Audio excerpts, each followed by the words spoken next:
Welcome in to the Atlanta Hawks fan show with your boy Bryce, who is back at it again with more Hawks talk. On today's show, we have another special guest, Jared Dubin, on the show today with CBS Sports for football and with 538 reporting on the NBA. Welcome to the show, sir. How are you? I'm doing fine. Thanks for having me. How are you? I'm good, man. You know, obviously, this is the basketball-related show, so we have a very important day in basketball coming up in a couple of days in the trade deadline. And the Atlanta Hawks are a team that has been probably one of the most interesting teams going into the deadline because went through a bad point earlier in the season. Travis Slink went on radio talking about looks like I may need to break up the team, changes need to be made. Then they went on a winning streak. Now we're at a point where, okay, are they still going to make a move or are they going to stay the same? So we're trying to figure that out right now. And actually, before I came on, Travis Slink actually made comments this morning saying, of course, we're having conversations, but he's not sure if there's going to be a deal that may warrant a move being made. So that's just the first question I want to ask you about is from your perspective, from what you're seeing when you've seen the Hawks. You know, right now they won, they've lost the last couple. It's been a kind of an inconsistent year. What do you see? Do you think the Hawks really need to make a move? Do you think they just got to stand pat and we'll see what happens? Or are you, and if you do think they need to make a move, who is somebody you think could be that player that could be moved, or who you think they should look at trying to move? Well, I think they need to get better on defense, whether that's making a move or just playing better or getting more minutes for Okongwu or Capella playing better or Trae Young trying on defense like he did in the playoffs last year, as opposed to the level that he's tried for most of his career.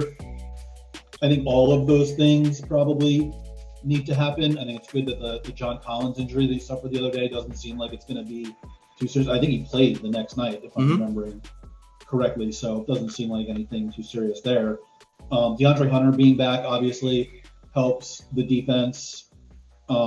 Their bench unit playing better, I think, helps them a lot. That was something they kind of struggled with earlier in the year, but I don't know that they necessarily have the personnel right now to be better. Like, they should be better than 29th or whatever it is that they've been for most of this season, but I don't know that they have the personnel to be like a top 10-ish unit unless Capella gets back to the level that he was at last year, but that seems kind of unlikely right now. I don't know that I necessarily think they need to go and make a big swing or anything like that. I didn't understand the CJ McCollum rumor that was going around the other day. The Ben Simmons rumor that's been going around for a while now. I understand a little bit more, but I do think it would be difficult to play him and Capella at the same time. So, and I don't think it would make sense for Philly to take Capella. So that thing is, a little bit wonky to me too. But I guess a long way of saying is whether it's a deal or just playing better, the thing is they need to get better on defense. That should be the focus rather than going to get a specific player or trading away a specific player. Yeah, I definitely, I definitely feel like I'm on that side of the fence more. I think, with the kind of guys they have, I feel like, you have to trade a guy unless you know you're going to get a better guy. It's not like you're going to be able to trade a lesser guy to maybe say, okay, we can get that better guy that we think can make the difference. A couple other players they've been connected to. I've seen Marcus Smart has been a player that has been connected to the Hawks. That would help the defense. Yeah, definitely. But I mean, I guess what would you get? Maybe would they take a Kevin Huerter slot? Would Bogey there? I think that would be a question.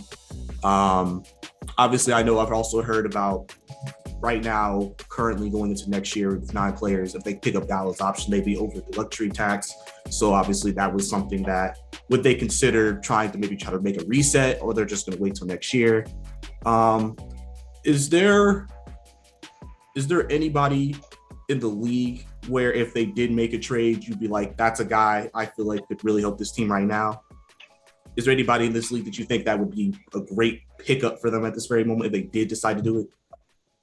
I mean, yeah, there's plenty of guys, but most of them are probably not available. Like what they really need, the one thing they don't have is like the wing creator type.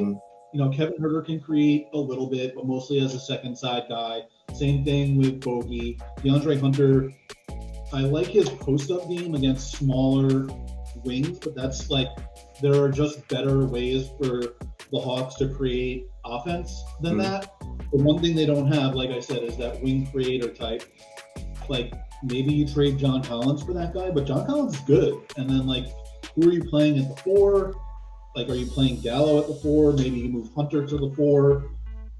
I don't know. I think you get worse rebounding that way. But a wing creator would be the thing that I would be looking for.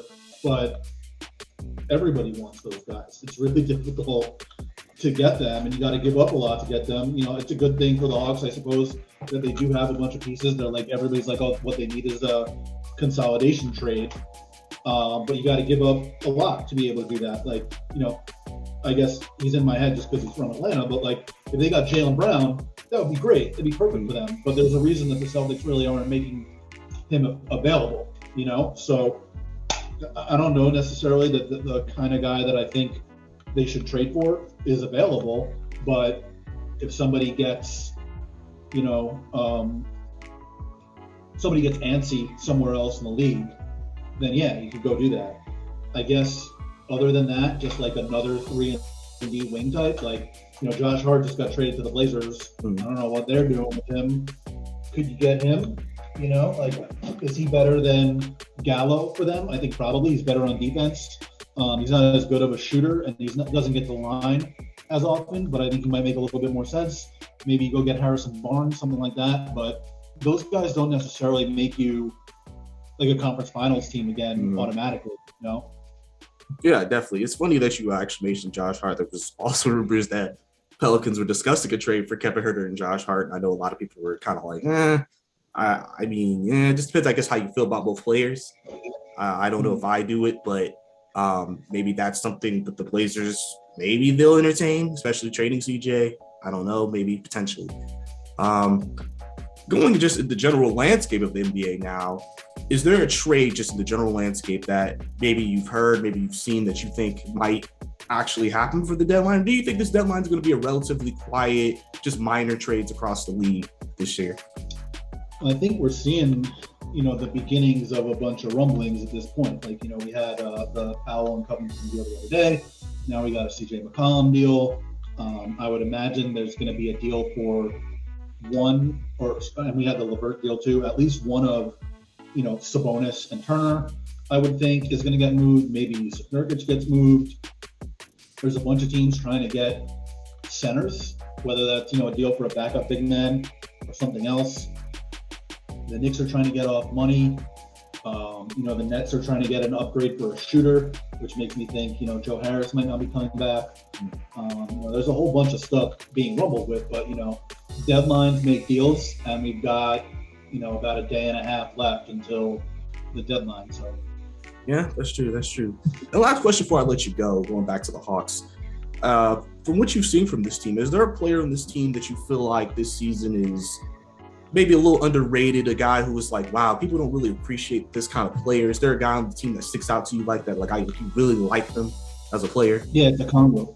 I really like him. I liked him before the draft. I was like, why do people like James Wiseman over this guy? It just seemed like he was, much better suited to the modern NBA type of player. And I think that, what he's shown, especially in the games where Capella was out and he was asked to play a lot of minutes, I think he's shown that he's going to be like a good starting center at some point.